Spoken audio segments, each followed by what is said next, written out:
Hoje veremos a visão bíblica a respeito das joias. Qual é a relação entre o cristão, a vaidade e as joias? O uso de joias é condenado na Bíblia? Se Deus se importa com o coração e não com a aparência, podemos nos valer de joias simples e discretas? Como deve ser a postura do cristão? Acomode-se bem e prepare-se. O Está Escrito começa agora.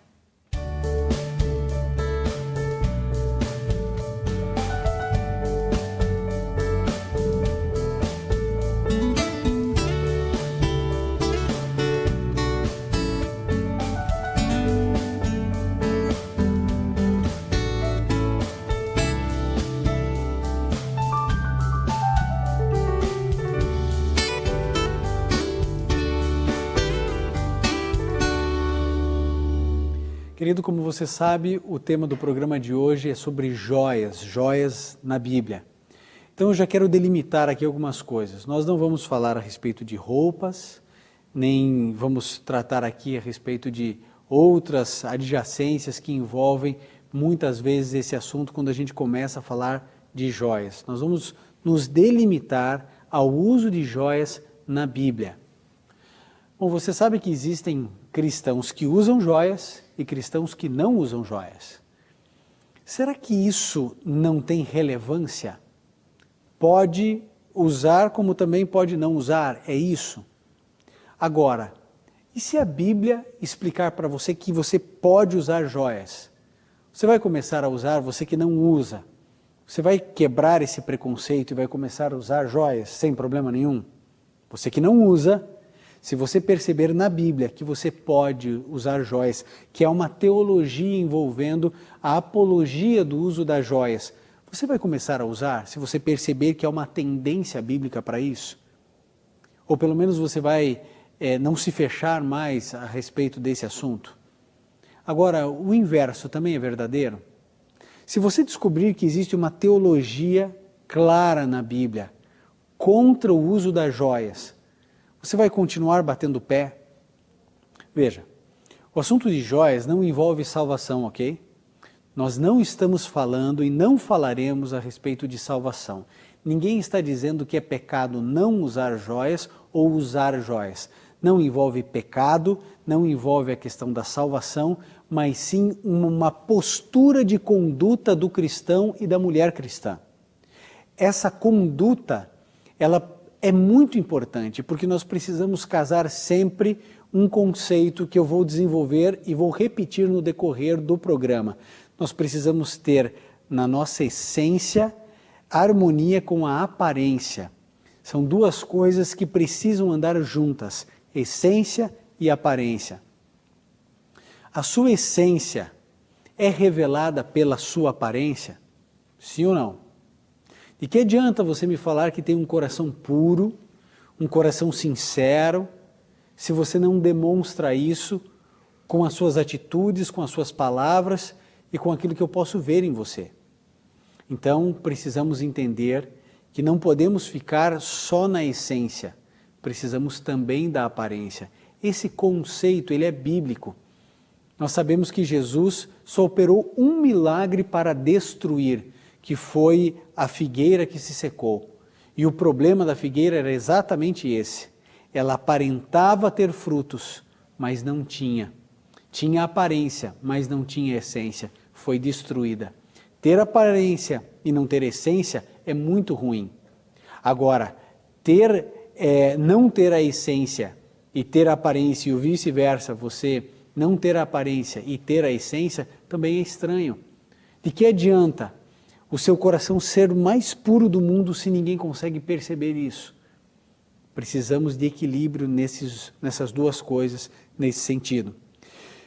Vamos começar agora o nosso estudo então, vamos para a Bíblia, agora que alguns alicerces já foram estabelecidos. Isaías 3 é os primeiros versos que vamos abordar aqui.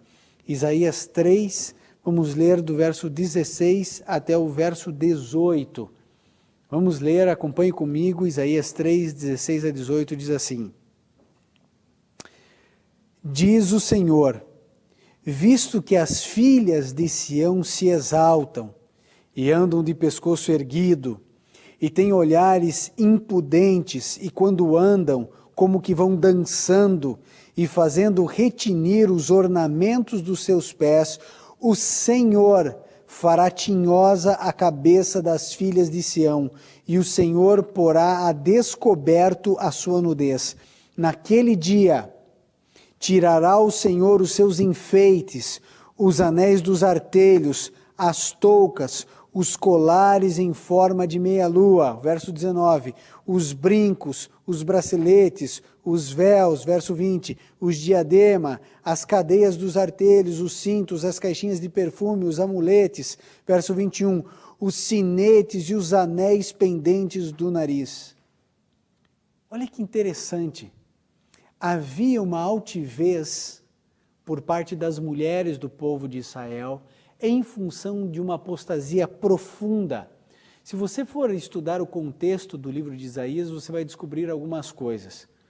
Uma delas é que ele foi chamado para pregar para uma nação que não iria se arrepender. Olha que interessante. Deus diz assim, você vai pregar, mas as pessoas não vão se converter, mas o seu papel é pregar.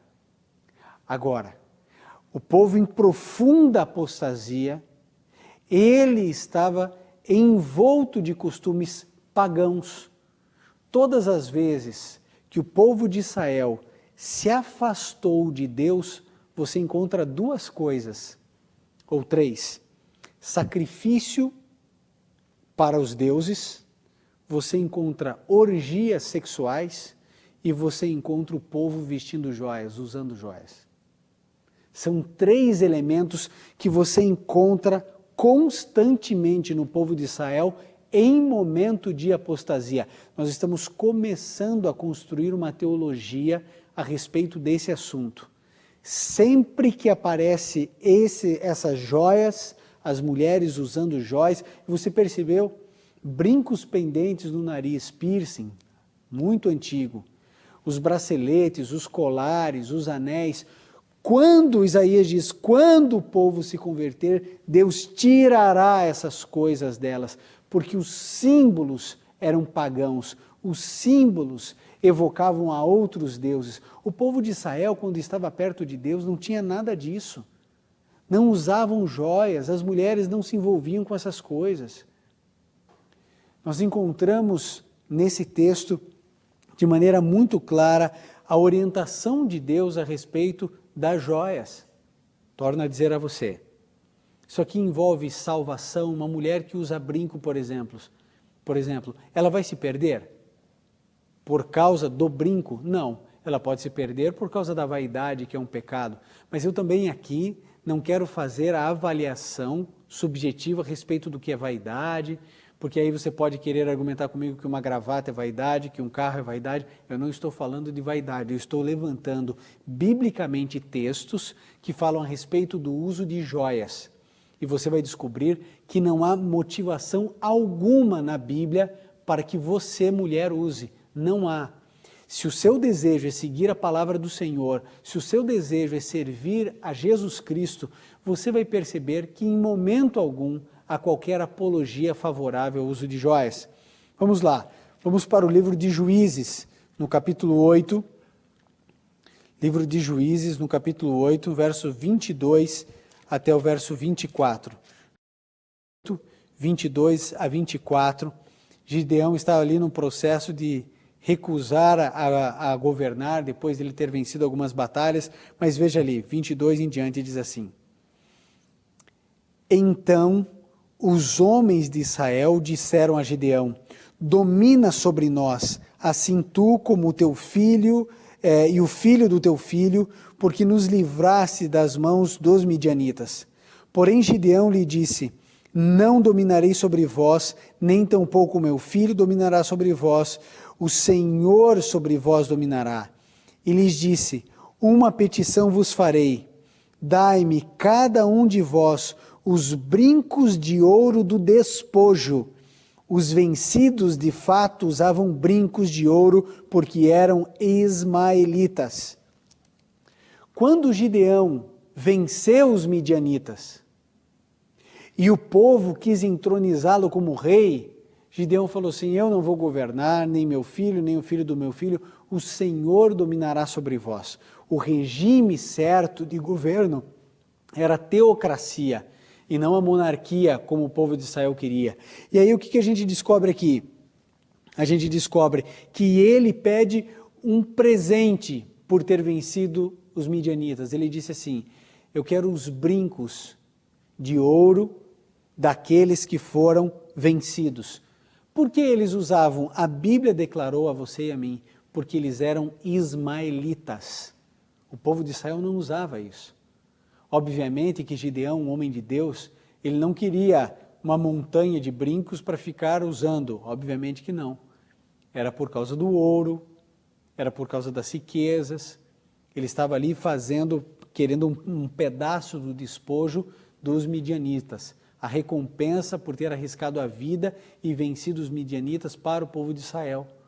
Agora você percebeu quem usava os brincos de ouro? Os ismaelitas. Você usa brinco de ouro? Porque o povo de Israel não usava. Você usa. Ah, pastor, mas a questão é a seguinte, eu só uso aqui minha bijuteria, isso aqui não é de ouro, isso aqui é banhado a ouro. E a gente vai crescendo no conhecimento bíblico e a gente vai descobrindo algumas coisas. Sabe uma delas, qual é? É que nós não podemos e não devemos mutilar o nosso corpo. Você quer ver isso na Bíblia? Abre então agora no livro de Levítico. Nós encontramos aqui, nesse livro, no capítulo 19, Levítico 19, verso 28, nós encontramos o seguinte.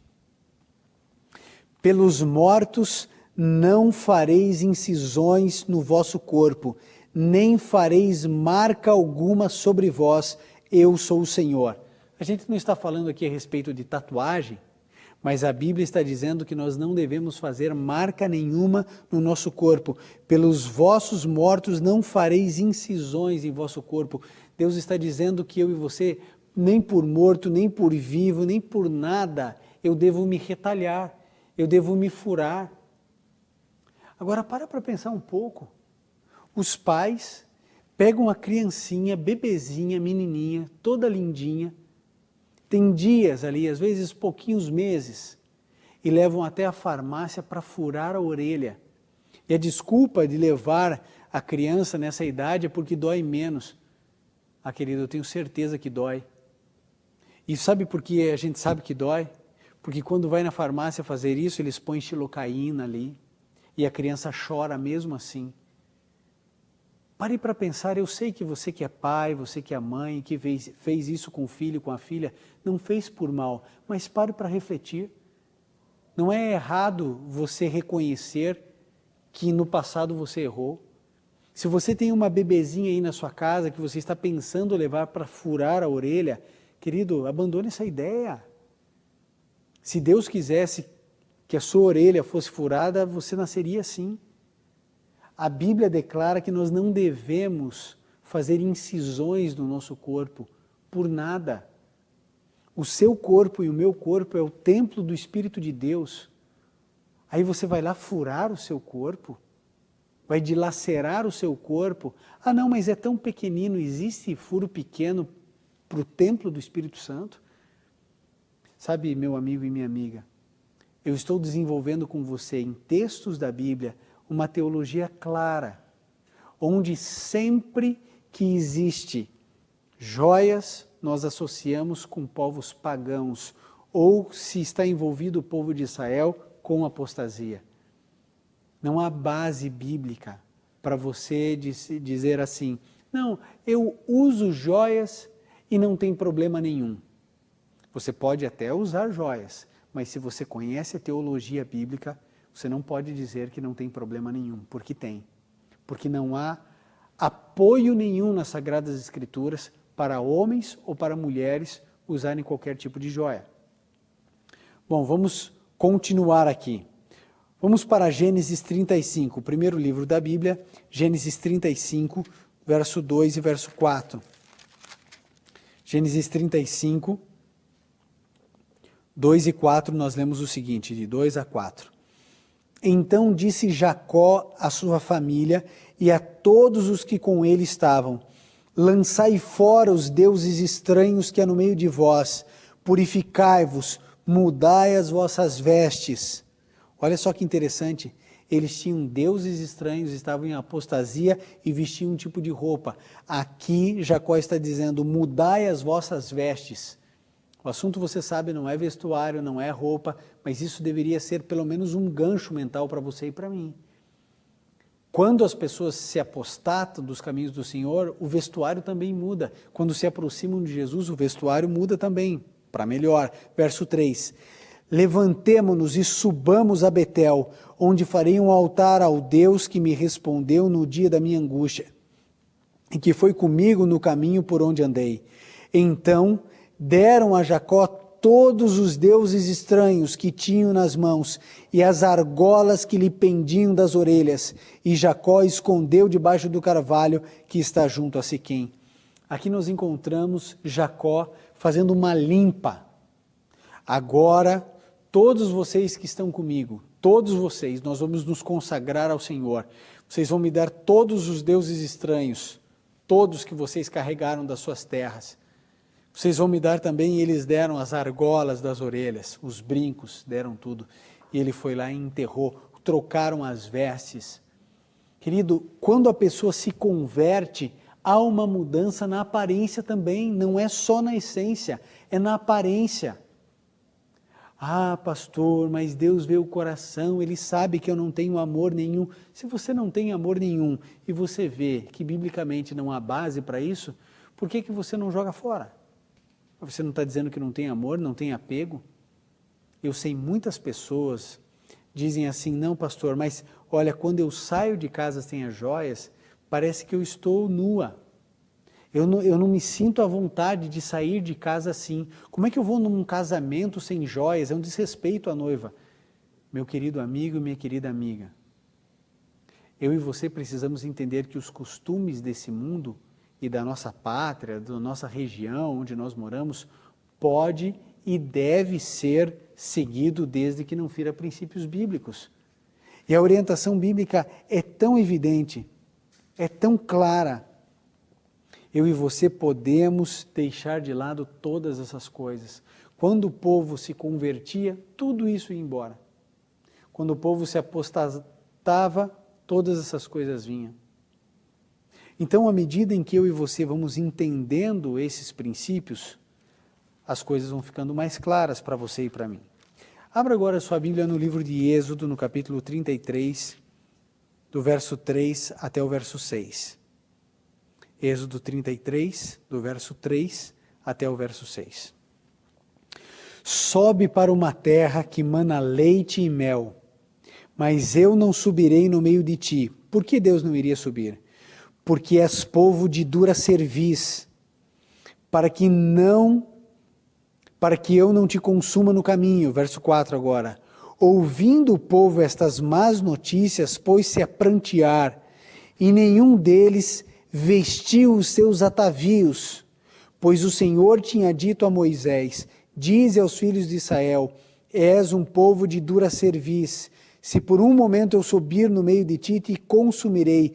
Tira, pois, de ti os atavios, para que eu saiba o que eu hei de te fazer. Olha só, Deus se negando a subir com o povo até a região estabelecida, porque era um povo de dura cerviz. E agora Deus diz para Moisés, manda que tirem os atavios. Mas para você não, né? Ah, para você não tem nenhum problema, não tem dificuldade nenhuma. Agora Deus se negou a subir com o povo enquanto eles fossem ou tivessem um coração duro. Quantas vezes ao longo do meu ministério eu tenho ouvido e visto mulheres dizerem, não, mas eu não vou tirar as minhas joias. Se depender de abrir mão das minhas joias, então eu não vou ser batizado. Quantas vezes eu já ouvi isso? Agora, você já ouviu o que eu acabei de ler? Deus não sobe, Deus não acompanha. E não é só por causa da joia, mas por causa da dureza do coração. A pessoa não cede. Ela diz que não ama, mas Deus sabe que ela ama, porque se não amasse, já teria abandonado por amor a Cristo. Sabe, não adianta você enganar as pessoas ou você mesmo. Parece que nós somos campeões no processo do auto-engano. A gente, não, eu não amo, eu não amo, eu não amo, parece o viciado, né? O viciado que diz, não, eu largo a hora que eu quiser, eu largo a hora que quiser, e a gente sabe que não é assim. Se você realmente larga a hora que você quiser, então largue agora. Você está percebendo a teologia bíblica, largue agora, abandone isso agora. Eu vou contar para você a história de uma mulher. Dentre tantas mulheres que eu já conversei a respeito desse assunto, eu já vi pessoas tirando os brincos, os colares, entrando na água batismal. Depois de uma conversa mostrando os textos da Bíblia, eu já vi mulher desatarrachando os brincos, tirando, falando assim, pastor, a partir de hoje eu nunca mais uso. Mas também já vi mulheres dizendo assim, isso aí não me convence, eu vou continuar usando a minha joia. Eu não sei quem é você, mas eu vou contar para você a história de uma mulher. Ela tinha muitas joias, ela era uma mulher muito rica. As suas joias estavam avaliadas em aproximadamente R$1 milhão em joias, só em joias. E ela tinha um problema, ela queria muito se batizar. Mas sabe, amigo, nós entendemos que aparência e essência precisam andar juntas. A pessoa, quando ela se converte de fato ao cristianismo, ela precisa demonstrar em toda a sua indumentária, na sua roupa, na sua maquiagem, nas suas joias, ela precisa mostrar que realmente ela teve a sua vida transformada. Não adianta só falar que foi transformada, porque eu não leio o coração de ninguém. Ninguém lê o coração de ninguém. A gente só vê aquilo que você revela, aquilo que eu revelo. E ela queria batizar, mas ela sabia que precisava antes abandonar as joias. E ela, na sua angústia, no seu desespero, ela disse, eu não vou largar as joias, a não ser que Deus me mostre. Deus vai ter que mandar um anjo, isso ela me contando, Deus vai ter que me mandar um anjo e vai ter que falar que eu não posso usar joias. Só que nenhum anjo apareceu, pelo contrário. O que apareceu na casa dela foram ladrões, que roubaram todas as suas joias, todas. E eu não sabia disso, mas é uma prática, infelizmente, comum. Os ladrões das joias ligam para a própria vítima e pedem resgate pelas joias. Então eles fazem a avaliação, olha, suas joias estão avaliadas em aproximadamente 1 milhão, você nos dê aí 400 mil e a gente devolve todas as suas joias. Uma recepção ali tranquila, né? Ele simplesmente vai devolver as joias. Então, quando eles ligaram para essa senhora, oferecendo isso, sabe o que ela disse? Ela disse assim, não, vocês não sabem o que vocês fizeram. Vocês me fizeram um grande favor. Através de vocês, Deus mostrou algo para mim que já estava mostrando há muito tempo e que eu não queria enxergar.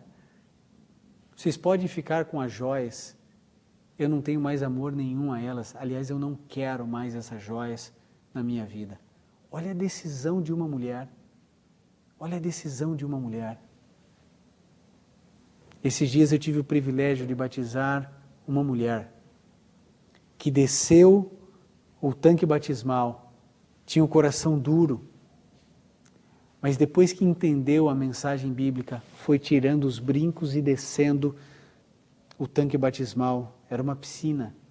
Ela foi descendo, descendo, arrancou os colares, anéis, largou tudo. Uma mulher muito rica, com um excelente padrão de vida, com joias lindíssimas. Mas Jesus passou a ser o primeiro em sua vida. Você consegue perceber? Consegue entender? Querido, há mais um texto que eu gostaria de repartir com você, agora no Novo Testamento, 1 Coríntios. Nós encontramos aqui no capítulo 4, no verso 9,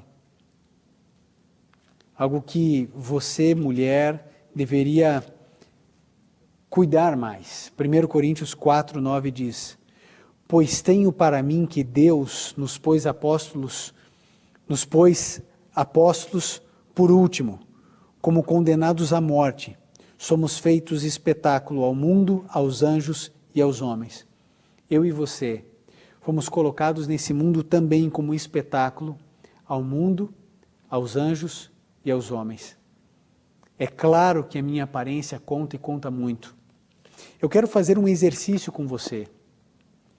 de desenvolvimento lógico, para que você perceba quão complicado é simplesmente você, cristão, passar a usar joias.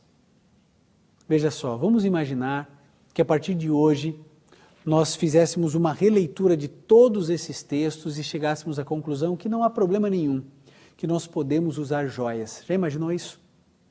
Todos estamos liberados para usar joias. Agora, ou você libera, ou você não libera. Porque se está liberado para o mundo inteiro, não é apenas para o Brasil. Você precisa de uma teologia que atenda a todas as pessoas da Terra. Então, se a joia está liberada, ótimo. Que joia vamos liberar? Joias de ouro, semijoias, banhada a ouro, só bijuteria. Como eu vou definir o que é joia e o que é semijoia? Ou eu libero ou eu não libero. Vamos imaginar que a gente libere. Está liberado. E aí, que critérios você quer usar? Nenhum critério ou algum critério? Vamos usar, por exemplo, assim, brincos discretos. O que é discrição? A discrição para você talvez não seja aquilo que eu entendo por discrição. Você entende ou você libera ou não libera. O que libera? Brincos? Ok, onde? Em que lugar? Porque se eu libero na orelha, certo? Eu vou liberar nas duas ou só em uma? Ah, é um par, então são duas. Ok, vamos liberar nas duas. Se eu fiz uma incisão em cada orelha, por que eu não posso fazer 3, 4, 5, 12 em cada orelha? Como você sabe que é mais comum do que deveria ser. Se eu furo a orelha, por que eu não posso furar a minha sobrancelha, o nariz ou a língua, o umbigo? Porque se eu libero o uso, por exemplo, do brinco, que tem incisão, que tem corte, eu preciso liberar então todo o resto, todos os piercings. Agora, se eu libero para as mulheres, obviamente que eu tenho que liberar para os homens. Porque a carne delas não é menos santa ou menos sagrada do que a nossa. Se elas podem, nós também podemos. Agora, se o meu membro de igreja pode, se o homem e a mulher podem usar piercing, brincos, eu como pastor também posso. Ou não posso? Claro que eu posso. Você já conseguiu entender onde vamos chegar? Você teria que me aceitar aqui com piercing no nariz, na língua, na sobrancelha. E aí você ia falar assim, não, mas espera aí, isso aí não parece um pastor. Opa, aí não parece um pastor? É óbvio que não parece pastor. Porque a nossa aparência fala muito de quem somos. A psicologia apresenta isso de uma maneira tão simples, né? Uma correlação tão óbvia. Quando a gente está triste, a tendência é que a gente use roupas mais escuras. Quando a gente está feliz, a gente usa roupas mais coloridas. A gente utiliza mais o branco. É óbvio que a sua aparência fala muito. O texto último que nós lemos aqui em 1 Coríntios diz que nós somos espetáculo ao mundo, aos anjos e aos homens.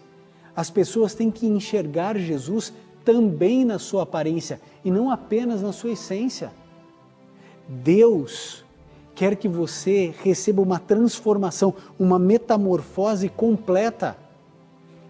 A gente não pode ficar mentindo para a gente mesmo, dizendo assim, não, o que importa é o coração, o que importa é o coração, o que importa é o coração. E aí então, eu venho aqui de piercing, com cabelo vermelho, raspado dos lados, empinado na ponta, e aí eu digo para você assim, olha, toda aparência não tem problema nenhum, eu chego aqui tatuado no rosto, aí não tem problema. É claro que tem problema. Pois a Bíblia diz, você não vai marcar o seu corpo, você não vai cortar o seu corpo. Nós vimos as associações de joias com o paganismo, de joias com a apostasia do povo de Israel. Deus dizendo, eu não subo com vocês, eu não vou com vocês para a nova Canaã, eu não vou para a terra onde mana leite e mel, porque vocês são povo de dura cerviz, vocês não me obedecem, eu falo e vocês não me seguem. Eu já disse, tirem os atavios. Agora, você é livre, irmã. Você é livre, irmão. Você faz o que você quiser da sua vida. Agora é minha obrigação como pastor falar para você que isso é errado. Eu não estou dizendo que alguém vai perder a salvação por causa disso. Talvez perca, mas eu não estou afirmando isso. Eu não estou dizendo que isso é pecado. Mas eu estou dizendo a você que a conduta de um homem, de uma mulher cristã, tem muita relevância para Deus. Você entendeu o que eu quis dizer? Nada na sua vida é desimportante para Deus. Nada. Inclusive o que você veste, o que você come, o que você bebe, o que você assiste, o que você ouve. E é claro que Deus se importa sim, se você usa joias ou se você não usa joias. Você tem um caminho, uma alternativa. O mundo inteiro vai continuar usando joias. O mercado das joias está aí, cada vez mais caro, cada vez mais glamuroso, cada vez mais impactante. As joias vão trazer para você segurança, autoestima, as pessoas já vão olhar para você e saber que você é uma pessoa rica, abastada, vão te tratar melhor, você fará amigas mais fácil, amigos mais fácil. Parece que é um mecanismo extraordinário para você viver em sociedade. Mas você não pode, não deve ser valorizado por aquilo que você tem, sim por aquilo que você é. É contra isso que nós lutamos, uma sociedade que valoriza o ter e não o ser. A sua beleza, a sua glória precisa estar no seu interior, na sua bondade, no seu altruísmo. Sabe, Paulo também nos indica dizendo assim, olha, que a beleza das mulheres não sejam os pendentes, as joias, o cabelo, o vestido, mas a beleza de alma, a pureza de coração. Essa é a orientação bíblica. Mas você tem dois caminhos. Ou seguir o que a Bíblia orienta, ou seguir os seus próprios caminhos. Qualquer caminho que não for o caminho bíblico vai trazer dor, tristeza, angústia, desespero. Jesus, Ele agora fala com você. Ele que abriu o mar, que acalmou o mar, Ele que fez o coxo andar, Ele que está aí perto de você, que morreu, que entregou a vida por você. Ele quer o melhor para você. Ele não retém nenhuma bênção para Ele, Ele entrega tudo. E o conselho desse homem, de Jesus de Nazaré, é que você tenha beleza interior e não viva em cima de vaidades, empregando dinheiro. Imagine se essas joias fossem vendidas, quantos pobres seriam alimentados, quantas crianças poderiam ter uma educação melhor. Deus quer algo diferente para você. Jesus convida você a viver uma novidade de vida, uma nova perspectiva. Querido, que Deus te abençoe e que Jesus possa transformar o seu coração.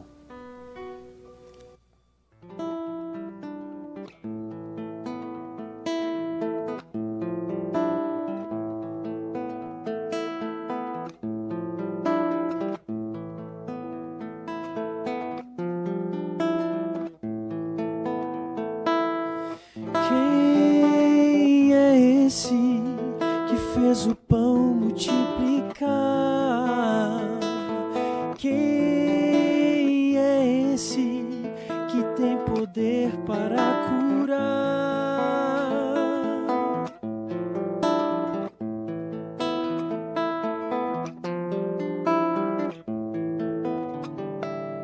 Quem é esse que o coxo fez andar? Quem é esse que o mar fez acalmar?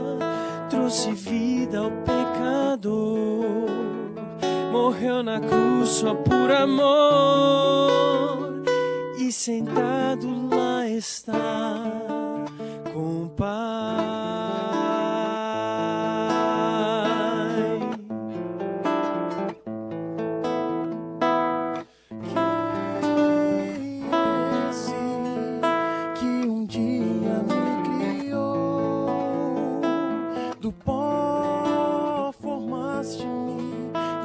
Espírito soprou. Quem é esse que escolheu se humilhar? E mesmo eu sendo seu, desceu do céu pra me salvar. Trouxe vida ao pecador, morreu na cruz só por amor, e sentado lá está com o Pai.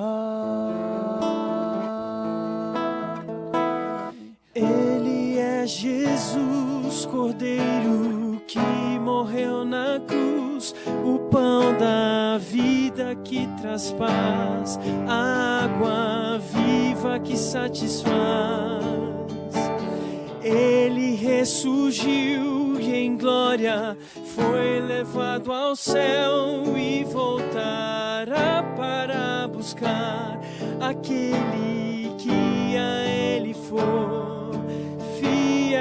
Ele é Jesus, o Cordeiro que morreu na cruz, o pão da vida que traz paz, a água viva que satisfaz.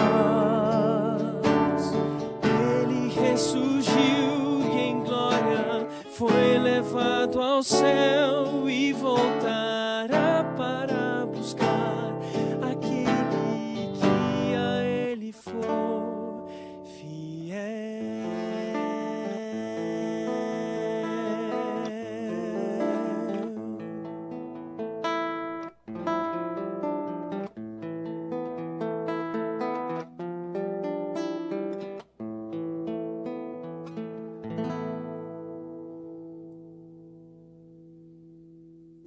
Ele foi fiel até a morte de cruz.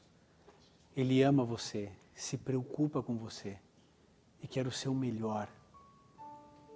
Querido, você já me conhece, já tem assistido tantos sermões, tantas mensagens.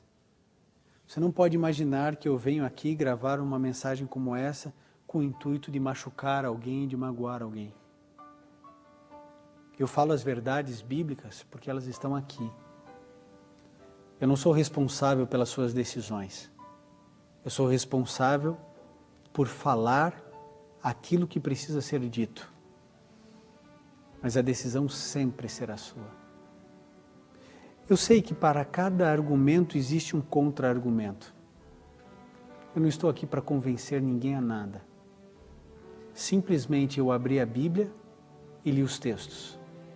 Tracei uma linha lógica, costurando cada um deles, para que você entenda que usar joias não faz parte do plano de Deus para a vida dos seus filhos e para a vida das suas filhas.